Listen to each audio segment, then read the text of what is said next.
Class 7। आज हमारे पास topic है खलजी और तुगलक वंश के अंतर्गत प्रशासन और स्मेकन। नज़दीक से एक नज़र। अर्थात खिलजी वंश और तुगलक वंश के अंतर्गत प्रशासन कैसे चलता था, उसमें क्या समानताएं थी, क्या असमानताएं थी, उसको पढ़ते हैं। दिल्ली सल्तनत जैसा विशाल साम्राज्य के समेकन के लिए विश्वसनीय सूबेदारों और प्रशासकों की ज़रूरत थी। यानी शासन को अच्छी प्रकार चलाने के लिए, क्योंकि विशाल साम्राज्य था दिल्ली सल्तनत, उसको चलाने के लिए विश्वास ऐसे सूबेदार और प्रशासकों की ज़रूरत थी जिन पर विश्वास किया जा सके। दिल्ली के जो शुरू में सुल्तान थे, विशेषकर इल्तुतमिश, इसने सामंतों और जमींदारों के स्थान पर अपने विशेष गुलामों को सूबेदार नियुक्त कर दिया गया। यानी इसने पहले के शासक क्या करते थे, सामंतों को और जमींदारों के स्थान पर बड़े बड़े जो व्यक्ति होते थे, जो अच्छे कुल में पैदा होने वाले धनी, उन लोगों को सामंत और जमींदार बना देते थे। लेकिन इसने क्या किया, इल्तुतमिश ने अपने गुलाम खरीदे, कुछ विशेष गुलामों को सूबेदार नियुक्त करना शुरू कर दिया, जिन्हें वो शासक जो है अधिक पसंद करते थे। इन गुलामों को फारसी में बदंगा कहा जाता है। यानी बदंगों की नियुक्ति सूबेदार के पद पर की गई। ये इल्तुतमिश के शासनकाल में स्टार्ट हुआ और इन्हें सैनिक सेवा के लिए खरीदा जाता था। सैनिकों की सेवा के लिए इनको खरीदा जाता था। उन्हें राज्य के कुछ बहुत ही महत्वपूर्ण राजनीतिक पदों पर काम करने के लिए उनको ट्रेनिंग दी जाती थी, सावधानीपूर्वक उनको प्रशिक्षित किया जाता था, क्योंकि पूरी तरह वे अपने मालिक पर डिपेंड होते थे। जो गुलाम खरीदे जाते थे वे पूरी तरह से अपने मालिक पर निर्भर होते थे, इसलिए सुल्तान भी उन पर विश्वास कर सकता था और अपने जो महत्वपूर्ण पद हैं उन पर उन गुलामों को नियुक्त करता था। तो गुलामों से काम लिया जाता था, बड़े बड़े पदों पर उनको नियुक्त करके। वे गुलाम जो है शासक के विश्वसनीय आदमी होते थे। अब आगे चलते हैं। अब ये देखिए, बेटों से बढ़कर गुलाम। सुल्तानों को सलाह दी जाती थी कि जिस गुलाम को हमने पाला पोसा और आगे बढ़ाया है, यानी जिस गुलाम को हमने खरीद कर उसका पालन पोषण किया है, आगे बढ़ाया है, उसकी हमें देखभाल करनी चाहिए। क्योंकि अगर तकदीर अच्छी है तो पूरी ज़िंदगी में हमें कभी कभी ही योग्य और अनुभवी गुलाम मिलते हैं। बुद्धिमानों का मानना है या कहना है कि योग्य और अनुभवी गुलाम बेटे से ही बढ़कर होते हैं। तो ये अच्छी सलाह दी गई है। अभी कई बार गुलाम जो है अपने जो संतान होती है उनसे भी अच्छा काम कर जाते हैं। अब खिलजी और तुगलक शासक जो है बदंगा अर्थात गुलामों का इस्तेमाल करते थे और साथ ही अपने पर आश्रित निम्न वर्ग के लोगों को भी ऊंचे राजनीतिक पदों पर बिठाते रहे।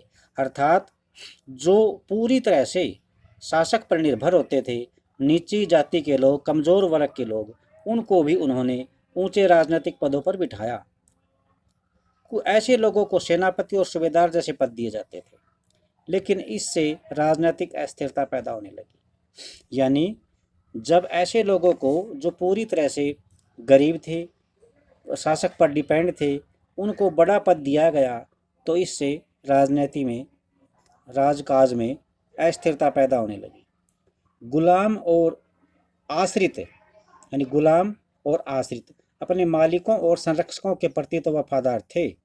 यानी गुलाम और जो आश्रित है, जिनको राजा ऊंचे पद दे देता था, वे अपने मालिकों के, और संरक्षक का मतलब है जिसके यहाँ शरण लेते हैं, वही मालिक हो गया, शासक है, उनके प्रति तो वफादार थे, मगर उनके उत्तराधिकारियों के प्रति नहीं।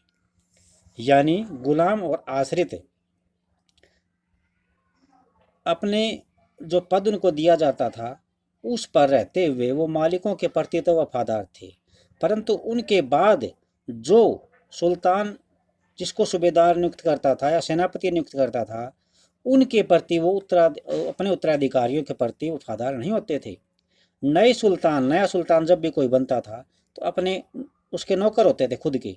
नया सुल्तान जो भी बना है उसके अपने खुद के नौकर होते थे। फलस्वरूप किसी नए शासक के सिंहासन पर बैठते ही अगर कोई नया शासक सिंहासन पर बैठा है तो नए और पुराने सरदारों के बीच टकराहट शुरू हो जाती थी। ये इस तरह से है भी, मान लो पहले हुमायूं बना है, उसके बाद अकबर या उसका और कोई उत्तराधिकारी है, तो जो हुमायूं के जो शासक हुमायूं शासक के जो सेनापति और सूबेदार थे, उसके बाद अकबर अपनी तरफ से लगाता है, तो उन पहले वाले और नए सूबेदारों के बीच में टकराहट शुरू हो जाती थी। सुल्तानों द्वारा निचले तबके के लोगों को संरक्षण दिए जाने के कारण उच्च वर्ग के कई लोगों को गहरा धक्का लगता था। यानी सुल्तान की ये आलोचना करते थे। कौन लोग सुल्तान की बुराई करते थे? जो ऊंचे वर्ग के लोग हैं, जिनके अच्छे कुल में जिन्होंने जन्म लिया है, धन संपत्ति सब कुछ, ऐशो आराम की सारी सुविधाएं हैं उनके पास, वे लोग शासक की इस फैसले का विरोध करते थे, क्योंकि ये उनका काम था। क्योंकि ऊंचे पदों पर हासिल या नियुक्त करने का काम ये लोग चाहते थे कि हमें दिया जाए, लेकिन राजा जो है नीचे तबके के लोगों को संरक्षण देता था, शरण देता था और ऊंचे पदों पर आसीन कर देता था। इससे उच्च वर्ग के लोगों को गहरा धक्का लगा और फारसी तवारीख के लेखकों ने निचले खानदान के लोगों को ऊंचे पदों पर बिठाने के लिए दिल्ली के सुल्तानों की आलोचना भी की है। तो यहाँ पर वर्ड आया है आश्रित। ऐसा व्यक्ति जो किसी अन्य व्यक्ति के संरक्षण में रहता, उस पर पूरी तरह निर्भर करता हो। अब देखिए, सुल्तान मोहम्मद तुगलक के अधिकारी जन, यानी इसने किस किस को नियुक्त किया था? सुल्तान मोहम्मद तुगलक ने अजीज खुमार नामक कलाल, इस व्यक्ति को बड़े पद पर बिठाया। जो पहले क्या काम करता था? ये शराब बनाता था और बेचता था। फिर इसी तरह फिरोज हज्जाम नामक नाई, मनका तब्बाख नामक बावर्ची और लड्डा तथा पीरा नामक मालियों को ऊंचे प्रशासनिक पदों पर बैठाया। 14वीं शताब्दी के मध्य में इतिहासकार जियाउद्दीन बर्नी ने इन नियुक्तियों का उल्लेख सुल्तान के राजनीतिक विवेक के नाश और शासन करने की असक्षमता के उदाहरणों के रूप में किया है। तो यहाँ पर यह बताया गया है कि जो निचली जाति के, जो निचले वर्ग के जो लोग होते हैं, इनको प्रशासनिक पदों पर बिठाया जाना आगे भविष्य के लिए खतरनाक सिद्ध हो सकता है, और ये हुआ भी। तो इन पदों पर आसीन करके राजा जो है अपना विवेक का नाश करता है और शासन करने में अयोग्य सिद्ध होता है, ऐसा जियाउद्दीन बर्नी ने कहा है। अब थोड़ा सा और पढ़ लेते हैं आगे। पहले सुल्तानों की तरह, यानी पहले सुल्तान जो काम करते थे उसी तरह खिलजी और तुगलक शासकों ने भी सेना नायकों को भिन्न भिन्न आकार के इलाकों के सूबेदार के रूप में नियुक्त कर दिया। तो अलग अलग सेना नायक थे, उन्होंने भी अलग अलग इलाकों में सूबेदार के रूप में इनकी नियुक्ति कर दी। ये जो जिन इलाकों पर इनका अधिकार था वे इक्ता कहलाते थे, और इन्हें संभालने वाले अधिकारी इक्तादार या मुफ्ती कहे जाते थे।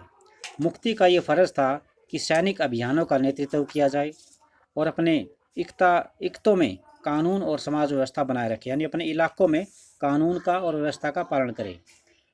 अपनी सैनिक सेवाओं के बदले वेतन के रूप में ये मुफ्ती अपने इलाकों से राजस्व की वसूली किया करते थे।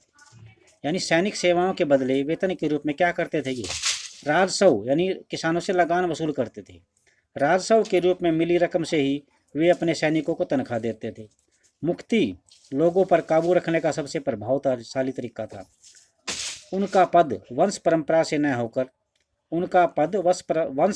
से न चले और उन्हें कोई भी इक्ता थोड़े थोड़े समय के लिए मिले, जिसके बाद उनका स्थानांतरण कर दिया जाए। यानी मुफ्ती लोगों पर कंट्रोल करने का सबसे अच्छा तरीका क्या था कि उनका जो पद है, जिस पद पर वे, जिस इलाके के वे अधिकारी हैं, वो वंश परंपरा से न चले, वंश परंपरा से नहीं चलना चाहिए, और कोई भी इक्ता, कोई भी इलाका थोड़े थोड़े समय के लिए ही मिले, जिसके बाद उनको बदल दिया जाए, उनकी बदली कर दी जाए। सुल्तान अलाउद्दीन खिलजी और मोहम्मद तुगलक के शासनकाल में नौकरी के इन कठोर नियमों का बड़ी सख्ती से पालन होता था। मुफ्ती लोगों द्वारा इकट्ठे किए गए राजस्व की रकम का हिसाब लेने के लिए राज्य द्वारा लेखा अधिकारी नियुक्त किए जाते थे। इस बात का भी ध्यान रखा जाता था कि मुक्ति राज्य द्वारा निर्धारित कर ही वसूले, यानी इस बात का पूरा ध्यान रखा जाता था कि शासक ने जो टैक्स निर्धारित कर दिया गया है वो ही कर वसूले, और तय संख्या के अनुसार सैनिक रखे, जितनी संख्या राजा ने बताई है उतनी ही संख्या रखे। तो आज के लिए इतना ही भी, इसको कल हम कंटिन्यू करेंगे और इससे आगे पढ़ेंगे। थैंक्स।